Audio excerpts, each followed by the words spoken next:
पंजाब की पुण्य धरती पर कांग्रेस के खूनी इरादे नाकाम रहे।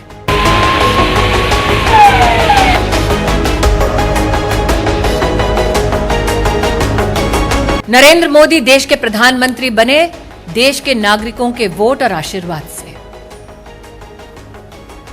उन्हें ध्वस्त करना है तो इलेक्शन में करते हैं। ये साजिश रचने की क्या जरूरत थी?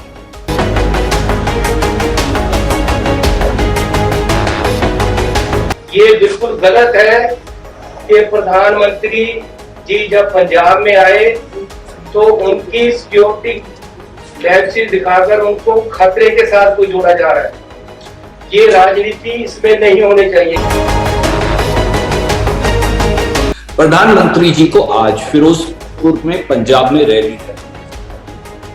बाकायदा 10,000 के करीब पुलिस पर्सनल, आप सोच सकते हैं 10,000 पुलिस पर्सनल प्रधानमंत्री की इस रैली के लिए लगाए गए। इसके अलावा पूरा रूट जो था प्रधानमंत्री जी का, वो एसपीजी, केंद्रीय सिक्योरिटी एजेंसीज, पंजाब पुलिस और यहां तक कि हरियाणा पुलिस को भी डिप्लॉय किया।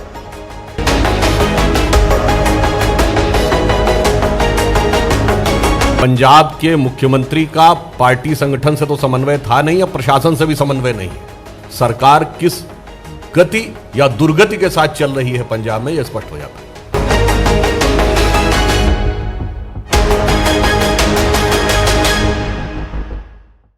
भारत के प्रधानमंत्री नरेंद्र मोदी का काफिला पंजाब में घुसते ही अचानक से रोक दिया जाता है और उस समय 20 मिनट तक उनका जो पूरा कॉन्वॉय है और ख़ुद प्रधानमंत्री 20 मिनट तक उस जगह पे एक ओवरब्रिज जैसी जगह थी वहाँ पर फंसे रहते हैं और लगभग इस सारे घटनाक्रम के बाद वो लगभग वापस 2 घंटे के बाद भटिंडा एयरपोर्ट पहुँचते हैं और उसके बाद जो एयरपोर्ट सिक्योरिटी है उसको ये ज़रूर बोलते हैं कि आपके सीएम को धन्यवाद दीजिएगा, उनकी वजह से आज मैं यहाँ तक जिंदा बच के आ पाया। उसके बाद उन्होंने ट्वीट भी किया। ये सब जो घटनाक्रम है ये बहुत शर्मनाक है और आज हम बात करेंगे कि पीएम की सिक्योरिटी होती क्या है। सिक्योरिटी का जो कोलैप्स हुआ है एक तरह से, उस कोलैप्स का पूरा जिम्मेदार कौन है। अलग अलग लोगों के बयान आ रहे हैं, राजनीतिक बयान आ रहे हैं। भाजपा अपनी ओर से कई तरह के सवाल कर रही है और कांग्रेस उनका जवाब दे रही है। तो इन सब के बीच में मेरे साथ में बातचीत करने के लिए अरविंद सिंह जी हैं, जो छत्तीसगढ़ से जाने माने पत्रकार हैं। और अरविंद भैया ये बताएंगे कि जो पीएम की सिक्योरिटी होती है वो कितने हाइजीनिक और हाई प्रोफाइल होती है। देश में प्रधानमंत्री की सुरक्षा सबसे महत्वपूर्ण है और सबसे प्रमुख होती है और काफ़ी गोपनीय रखी जाती है। प्रधानमंत्री की सुरक्षा जब दिल्ली हाईकमान उनको किसी भी राज्य में प्रवेश करते हैं तो वहाँ के चीफ सेक्रेटरी, डीजीपी और इंटेलिजेंस इंचार्ज को इसकी जानकारी रहती है कि वो किस मार्ग से जाएंगे। मुख्यमंत्री और गृह मंत्री को भी इसकी पूरी जानकारी रहती है, यहाँ तक कि उस राज्य के राज्यपाल को भी इसकी सूचना दी जाती है। कल की पंजाब में जो प्रधानमंत्री के साथ जो घटना हुई है वो पूरी तरह से पंजाब पुलिस की चूक है और चूक ना कहा जाए, वो जानबूझ के एक घटना निरूपित किया गया है और प्रधानमंत्री को एहसास कराया गया है। मैं ऐसा मुझे जहाँ तक जो पत्रकारिता का जो तजुर्बा है, आपका भी तजुर्बा इसमें शामिल करूँगा कि मैंने अपने जीवन में पत्रकारिता के करियर में इतना बड़ा सिक्योरिटी कोलैप्स देखा नहीं है या सुना भी नहीं है वर्ल्ड लेवल पे। और इस तरह से कॉन्वॉय को रोकना, जैसे आप बता रहे हैं कि डीजी लेवल पे और सिक्योरिटी इंटेलिजेंस लेवल पे और सीएम लेवल पे ये सब जानकारियाँ होती हैं और आदान प्रदान भी सूचनाओं का होता है। अचानक से उनका जो एयर ट्रैफिक है वो अगर ब्लॉक हो रहा है तो अगर आपको रूट से डाइवर्ट किया जा रहा है तो डाइवर्ट करने के बाद उनको नीट एंड क्लीन पैसेज मिलना चाहिए। नीट एंड क्लीन पैसेज नहीं मिलने के कारण भी दिखे, वहाँ आंदोलनकारी खड़े हुए दिखे और वहाँ की जो पुलिसकर्मी हैं उन आंदोलनकारियों को हटाते भी नहीं पाए गए, उनके साथ चाय पीते देखे गए। ये घटना आप जो कह रहे हैं एकदम सही है। पंजाब पुलिस चाहती तो प्रधानमंत्री के काफिले को दूसरे मार्ग से सुरक्षित पहुंचा सकती थी।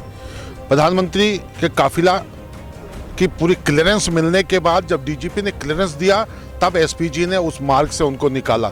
आगे पंजाब पुलिस की पायलटिंग चलती रहती है। पंजाब पुलिस के आईजी इंटेलिजेंस उस काफिले में शामिल रहते हैं जो आगे काफिले के चलते रहते हैं, किंतु उन्होंने पूरी तरह से जानबूझ के एसपीजी को अंधेरे में रखा। आज देश में, हिंदुस्तान में केवल प्रधानमंत्री की सुरक्षा में एसपीजी है और एसपीजी की सुरक्षा काफ़ी मजबूत और तगड़ी मानी जाती है। वैसे भी प्रधानमंत्री का सुरक्षा घेरा 4 खेमे में बैठा होता है।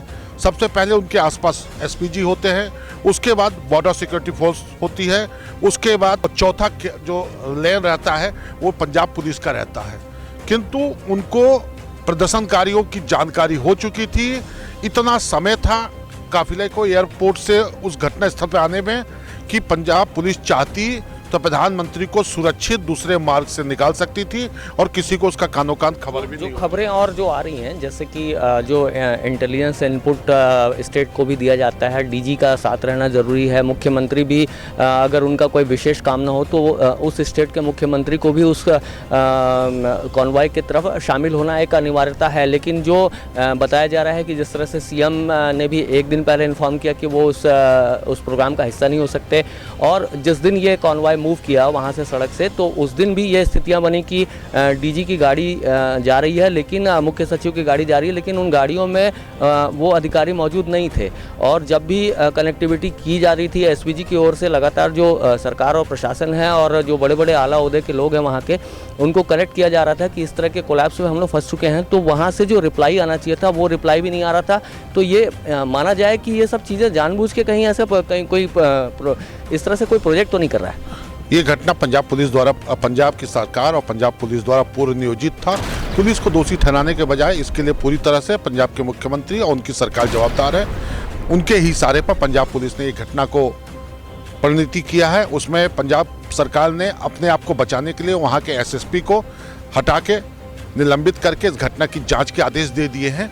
ये बहुत गंभीर घटना थी। सबसे बड़ी गंभीर घटना यह थी कि पंजाब में जिस वक्त प्रधानमंत्री का आगमन हुआ, एयरपोर्ट पर वहाँ के मुख्यमंत्री, राज्यपाल, चीफ सेक्रेटरी और डीजीपी की अगवानी आवश्यक है, किंतु इन लोगों ने प्रधानमंत्री के आगमन को अनदेखी करते हुए पूरी तरह एयरपोर्ट पर भी प्रोटोकॉल का पालन नहीं किया।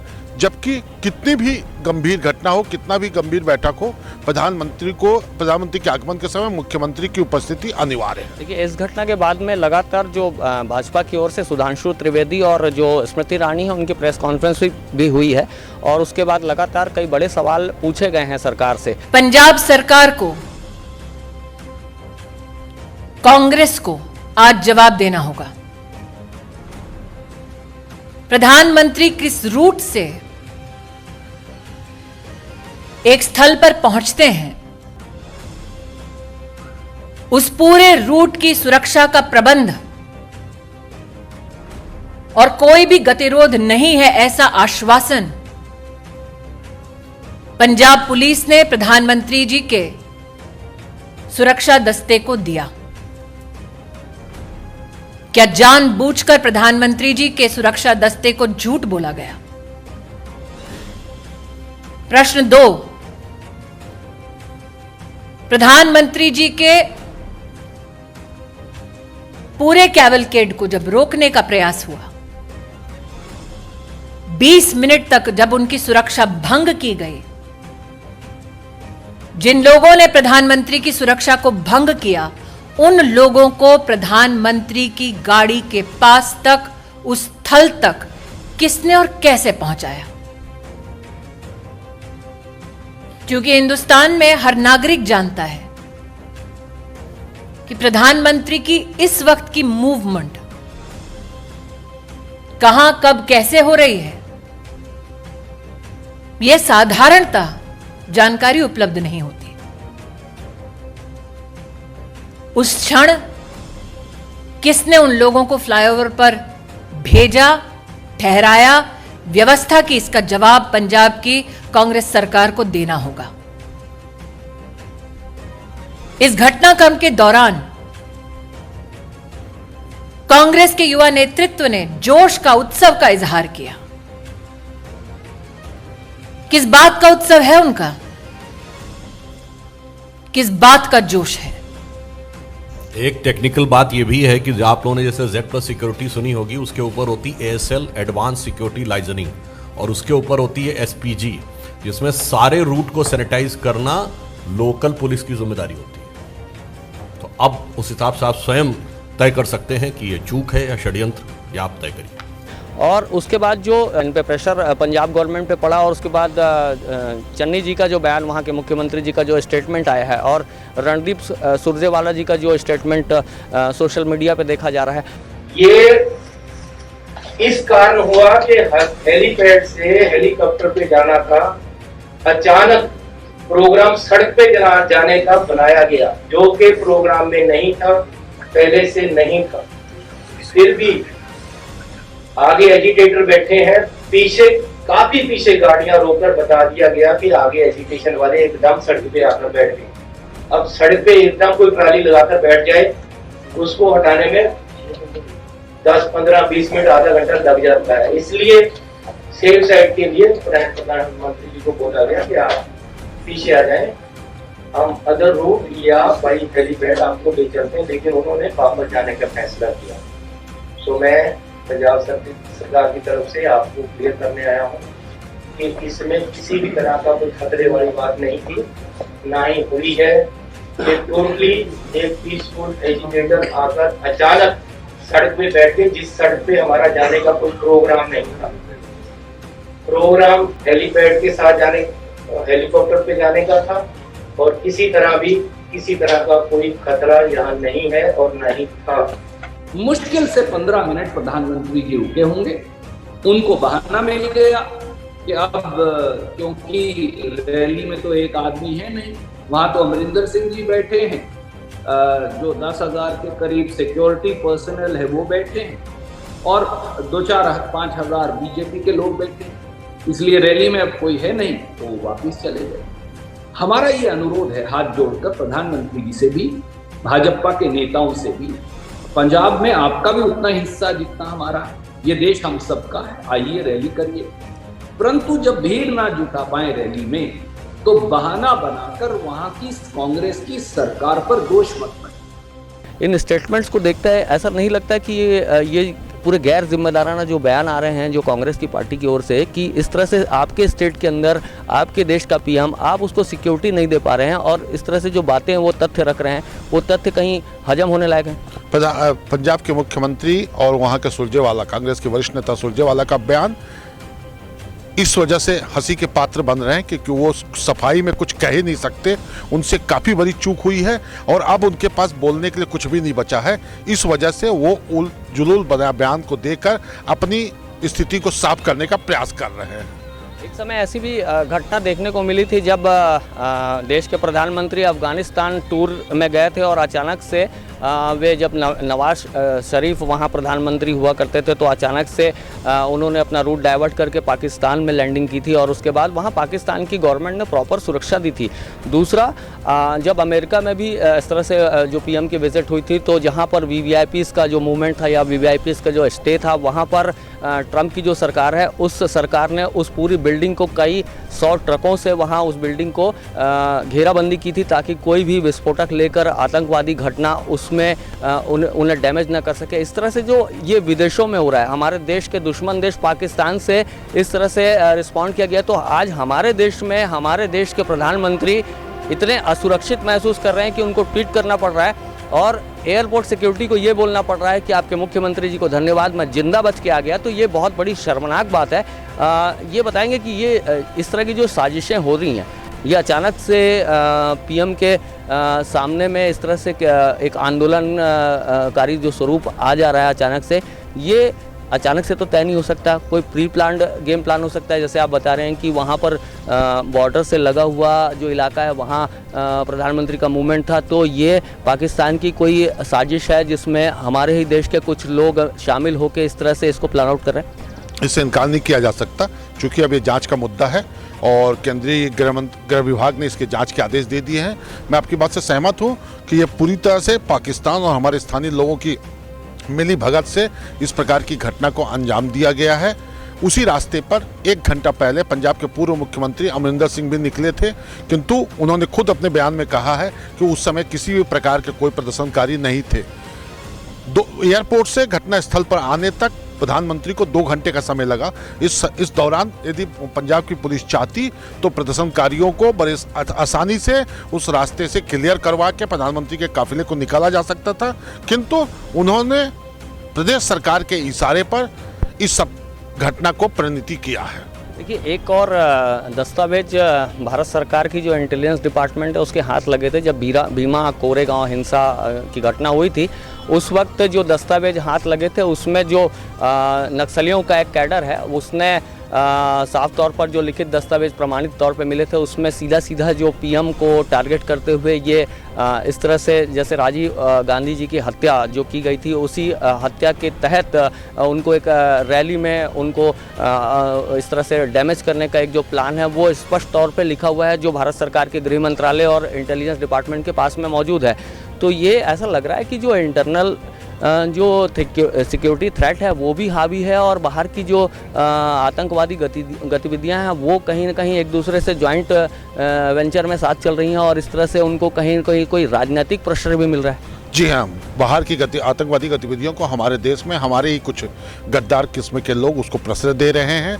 इससे कोई इनकार नहीं कर सकता कि कल की घटना बहुत बड़ी चूक थी और ये देश के इतिहास में पहली बार किसी प्रधानमंत्री की आगमन के दौरान इतनी बड़ी चूक की गई है, जिसका गृह विभाग केंद्रीय गृह विभाग 5 सदस्यीय कमेटी को गठित कर दिया है, जिसमें चीफ सेक्रेटरी लेवल के अधिकारी इस घटना की जांच कर रहे हैं और इस घटना में जितने भी दोषी पंजाब पुलिस के आएंगे वो सभी के सभी इसमें निपटे जाएंगे से एक और सवाल आन पड़ता है कि ये तो सिक्योरिटी का बहुत बड़ा कोलैप्स है और इसमें मतलब किस हद तक और किस पैमाने तक जाकर जो भारत सरकार है या जो देश का गृह मंत्रालय है वो कार्रवाई तक जा सकता है और कितने लोगों पे गाज गिर सकती है, क्या हो सकता है आगे? इसमें आने वाले समय में पंजाब पुलिस के डीजीपी, इंटेलिजेंस इंचार्ज, उस क्षेत्र के आईजी, चूंकि एसएसपी को हटा दिया गया है, इन तीनों पर भविष्य में गाज गिरेगी। इनके खिलाफ केंद्रीय गृह विभाग भी इनके खिलाफ एक्शन लेगा, क्योंकि आईपीएस अधिकारी और आईएएस अधिकारी ये केंद्र शासन के निर्देश पर होते हैं। इनका पूरा सीआर केंद्र सरकार लिखता है। ऐसी स्थिति में आने वाले समय में इन लोगों पर कार्रवाई संभव है। एक और बड़ा और अंतिम सवाल ये है कि जिस तरह से जो आतंकवादी घटनाएं जम्मू कश्मीर से देखने को मिल रही हैं, रोज़ हमारे देश के जवान जम्मू कश्मीर में आतंकवादियों को ढेर कर रहे हैं और एक जो मूवमेंट एक तरह का जो अचानक से देखने को मिला पंजाब में, जो भिंडरवाला एक समय में चलाया करता था, जो आतंकवादी संगठन वहाँ काबिज था और उस वक्त इंदिरा गांधी जी के शासनकाल के समय में वो सब ग्रुप मूव करते थे। तो आज क्या ऐसा लग रहा है कि ये देश को पूरी तरह से एक तोड़ने की साजिश है और जो देश के जो अभिन्न प्रमुख जो व्यक्ति हैं जो पदों में बैठे हैं उनको डैमेज करते हुए इस तरह से ये रूट पूरा प्लान किया गया है? हाँ, कुछ उग्रवादी संगठन है, कुछ आतंकवादी संगठन है, फिर से हिंदुस्तान को डैमेज करने के लिए एक मुहिम चला दी है और उनकी मंशा है कि भारत सरकार में बैठे कुछ प्रमुख लोगों को इसका निशाना बनाया जाए, जिसके रूप में पहला निशाना प्रधानमंत्री जी कल थे, किंतु भारतीय पुलिस और उनके सुरक्षा कर्मियों ने उन्हें सुरक्षित दिल्ली पहुंचा दिया। इस पूरे इंटरव्यू सेशन के दौरान पूरी बातों और तथ्यों को आपके सामने रखने का एक साफ तौर पर जो मकसद है, जैसे कि प्रधानमंत्री ना किसी राजनीतिक दल के होते हैं, प्रधानमंत्री देश के होते हैं और जनता के वोटों से वो देश के प्रधानमंत्री हैं। तो जाहिर सी बात है, जब इतना बड़ा पद है, इतना बड़ा प्रोटोकॉल है, इतना बड़ा कॉन्वॉय मूवमेंट है, तो उस समय में जो सिक्योरिटी कोलैप्स हो रहे हैं इस तरह से, तो सिक्योरिटी कोलैप्स को सिर्फ ये कह के नहीं टाला जा सकता कि जो फ्लाइट का उनका जो शेड्यूल था वो अचानक से चेंज आउट हुआ और उसके बाद में हमें अचानक से जानकारी हुई उसके बाद में। तो इस तरह से जो बातें कांग्रेसी खेमे से आ रही हैं वो कहीं से भी डाइजेस्टेबल नहीं है और साफ तौर पर देश के प्रधानमंत्री की हिफाजत करना, उनकी रक्षा करना हर एक भारतीय का नैतिक दायित्व है। और जो सत्ता में बैठे हैं, चाहे वो सत्ता पक्ष के मुख्यमंत्री हों, सत्ता के विपक्ष के मुख्यमंत्री हों और कांग्रेस की सरकार हो या बीजेपी की या किसी अन्य दल की हो, देश के प्रधानमंत्री देश के किसी भी हिस्से में बिना रोक टोक और बिना डरे जा सकते हैं। ये उनके अधिकार है और उस सुरक्षा का जो मापदंड है उसको तय किया जाना और ये जो गतिविधियां हैं इसकी जांच होना ये निहायत ज़रूरी है। Nation first ABK news channel के लिए छत्तीसगढ़ के भिलाई से मेरे सहयोगी पत्रकार अरविंद सिंह जी के साथ मैं हूं शशिकांत तिवारी।